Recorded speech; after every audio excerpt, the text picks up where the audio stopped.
All right, here we go once again, folks, for the weekly challenge. This is the second challenge of 2022, or at least the second session. We are off to a pretty good start. We think we're 50% on the first board, and I think we got a top on the second board. But again, it might be, worst case, we're average at this point. So here we left off with this next hand, board number 3, and this is a solid 16 count. It is two doubletons, but they're both not worthless. I don't love this hand. Let me tell you, I'm going to open a no trump, and I don't think that's going to surprise a lot of you that have seen this channel and the types of bridge we play. Opening a no trump in these spots is usually positive expected value in general. If you flop these suits, though, if these are the majors, I would never open a no trump, right? I would always open the major. And even here, you have an easy rebid. If you open a diamond, you're going to be able to rebid two clubs. It's just, I'd rather get my 15 to 17 on the table quickly. And I found just in general, if it's not going to be your hand, this bid as an opening bid is very obstructive for the robots, and usually we'll keep them out of an auction like this. So I'm going to open a no trump, and we're going to see, okay, it goes two diamonds, which should be the majors, I believe, for the robots. Let's make sure. And now it goes two hearts. This is my better major here. I mean, I hate this. I'm going to make a takeout double, and I'm going to make a takeout double because I have both minor suits, and that's what I'm going to be showing my partner. Now, wait. At least that's what I want to do. Let's ask if I should do it. I mean, if I double, the disaster is it goes all pass. It's unlikely to go all pass. It's supposed to be a takeout double. In an imps version, I probably wouldn't do anything here. In match points, though, I think it's more important that we kind of steal, especially when we know it seems likely that this is a good spot for them based on our major suit cards. So I'm going to give it a chance. And here's another thing. In match points, if I'm wrong, right, if it goes all pass and I go minus 670 or something, it's only one board. It's not going to crush or derail my entire match against this robot.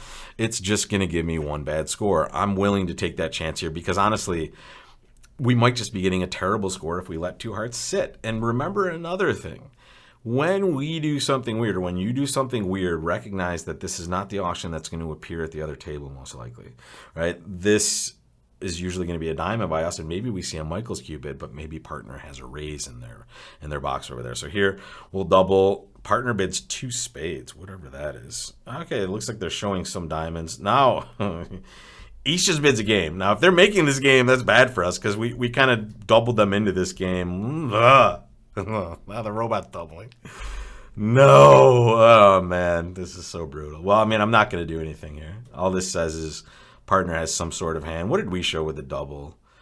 All right, we showed near a maximum, which, I mean, I don't know. We're going to trust our partner here. We're going to pass.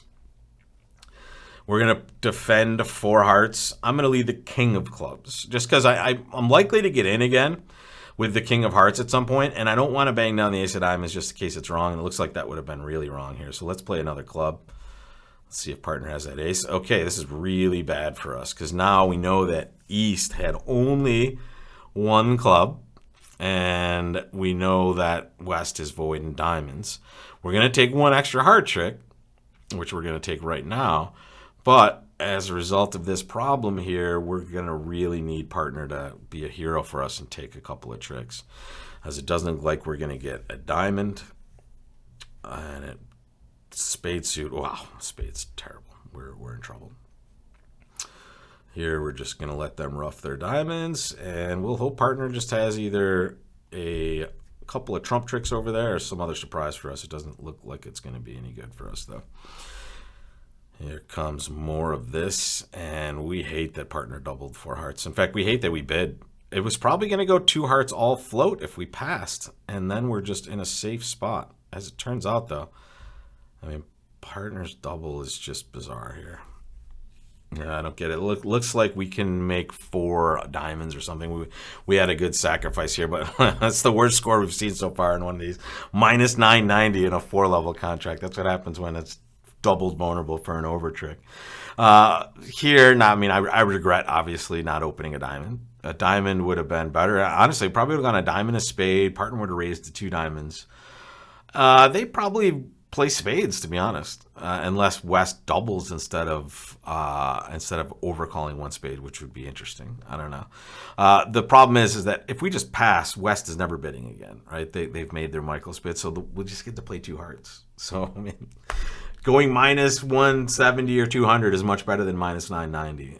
My double, which seemed right at the time, ended up getting partnered and not only bid again, but then come in with a double afterwards, which was bad. So I wish I had gone a different way. But again, this is what we talked about. If this is a 0, that's fine. We're that's one board out of 10.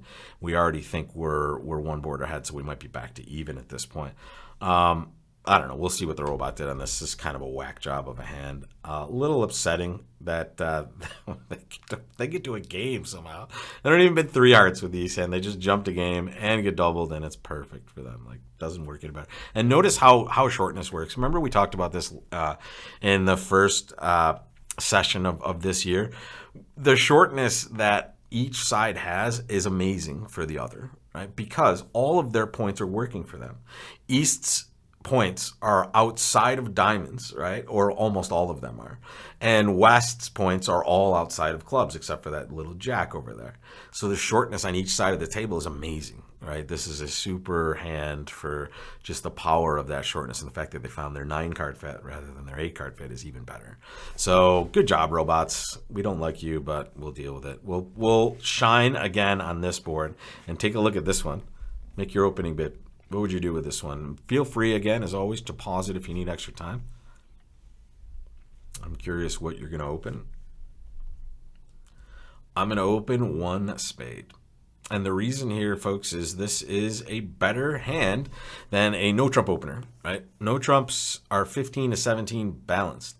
This is 17. It is balanced perfectly. When you have a 5-card suit, this is as balanced as you're ever going to get, but it's too good. Right? We're still going to treat this as a balanced hand. Our rebid is going to be 2 no trump if we're given the opportunity to do that.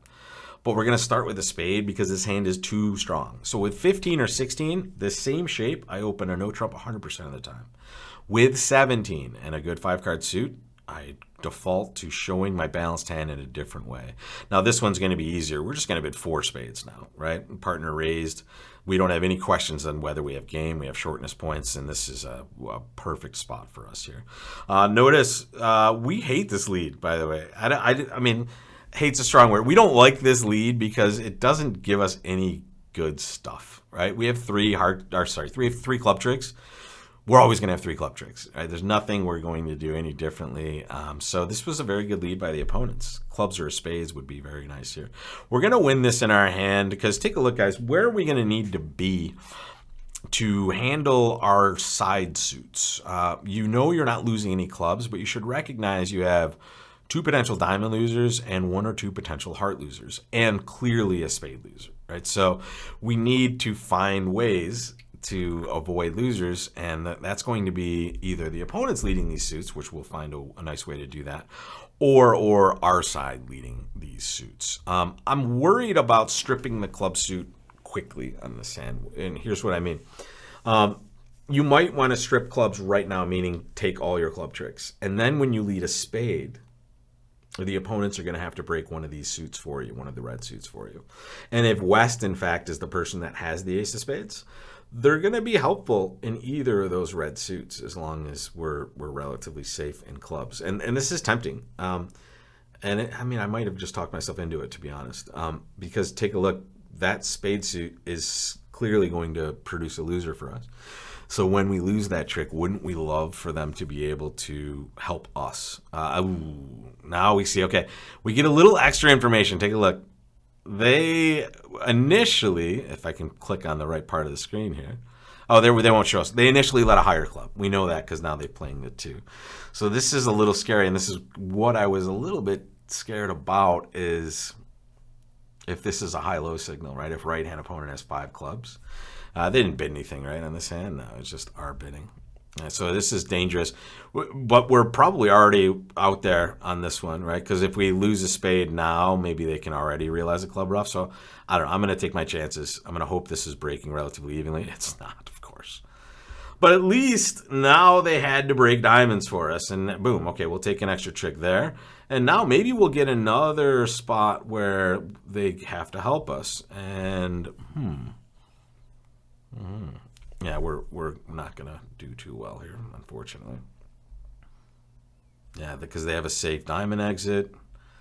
And now we are going to eventually have to give them a diamond and a heart. Unfortunate. We'll bleed a low heart towards this. We'll guess it this way. I would guess it's ace queen to our left. I don't know.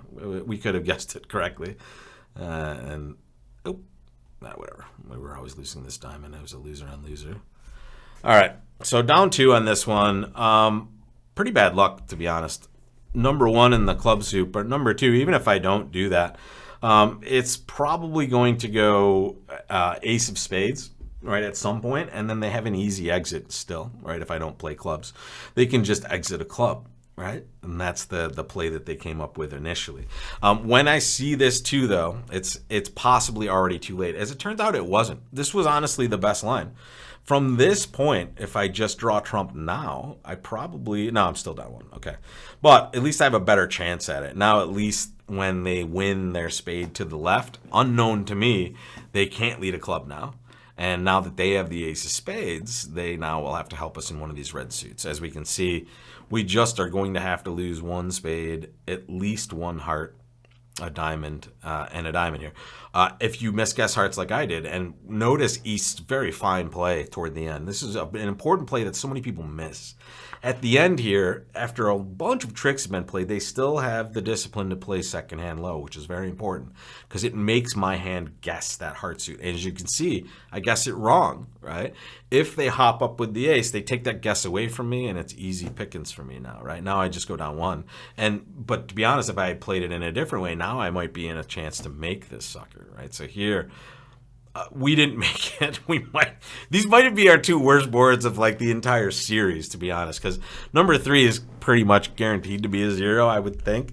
And this last one, I don't know. I mean, we took a little bit of a risk there, and after we see that 2 of clubs, that's the big card, right? Now we've seen it go 4 initially, 2. So that is the real screamer in this one. Like, hey, maybe this is a little dangerous, Rob. But as you can see, I don't take their signals to heart too often.